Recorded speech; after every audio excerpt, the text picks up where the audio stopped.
SC, ST और OBC श्रमिकों को सामाजिक सुरक्षा, बीमा, पेंशन और न्यूनतम वेतन का पूर्ण संरक्षण मिले।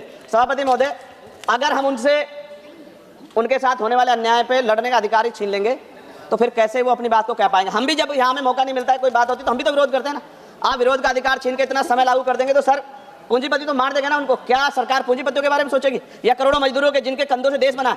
इसलिए मैं आपसे आग्रह करता हूं, मैं इसको अपोज करने के लिए खड़ा हुआ हूं। धन्यवाद सभापति जी।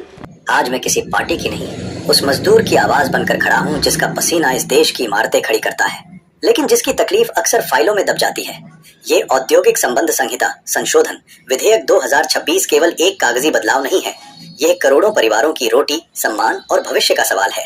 मैं बाबा साहेब डॉक्टर भीमराव अंबेडकर को नमन करता हूँ।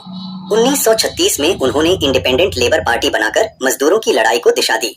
1942 में श्रम मंत्री रहते हुए 12 घंटे की गुलामी को 8 घंटे के अधिकार में बदला, महिलाओं को श्रम अधिकार दिलाए। आज जो भी श्रमिक अधिकार हैं, वे संघर्ष और संविधान की देन हैं। लेकिन आज सवाल यह है, क्या हम उन्हीं अधिकारों को धीरे धीरे कमजोर करने जा रहे हैं? 2020 में श्रम कानूनों को 4 संहिताओं में समाहित किया गया। कहा गया कि इससे सुधार होगा। मैं पूछना चाहता हूँ, क्या श्रमिक संगठनों से पूरी चर्चा हुई? क्या राज्यों से व्यापक परामर्श हुआ? क्या पुराने कानूनों की सुरक्षा को बरकरार रखा गया? सबसे बड़ी चिंता 3 हजरत कर्मचारियों तक वाले प्रतिष्ठानों को छटनी और तालाबंदी के लिए सरकारी अनुमति से छूट। पहले ये सीमा 100 थी, अब 300 तक छूट। इसका सीधा मतलब है कि लाखों श्रमिक एक आदेश में बेरोजगार हो सकते हैं। ये सिर्फ नौकरी का मुद्दा नहीं है, ये सामाजिक न्याय का सवाल है। संगठित और अर्ध संगठित क्षेत्रों में बड़ी संख्या में एससी, एसटी और ओबीसी वर्ग के श्रमिक काम करते हैं। सबसे ज्यादा चोट इन्हीं पर पड़ेगी। मैं नगीना के कारीगरों का उदाहरण देता हूँ। लकड़ी नक्काशी के विश्व प्रसिद्ध कलाकार, उनके हाथों की कला भारत की पहचान है।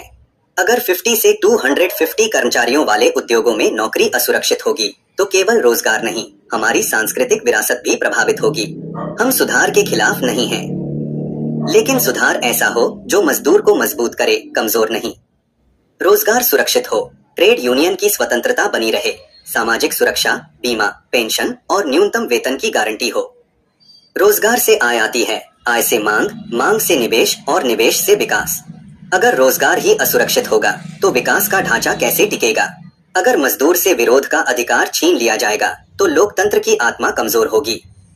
यह देश केवल पूंजीपतियों से नहीं, मजदूरों के पसीने से भी चलता है। मैं सरकार से आग्रह करता हूँ, इस विधेयक में संशोधन कीजिए, श्रमिकों का विश्वास जीतिए, क्योंकि जब मजदूर सुरक्षित होगा तभी भारत मजबूत होगा। धन्यवाद। जय भीम, जय भारत। ऐसी ही तेज खबरों के लिए हमारे चैनल को सब्सक्राइब करें।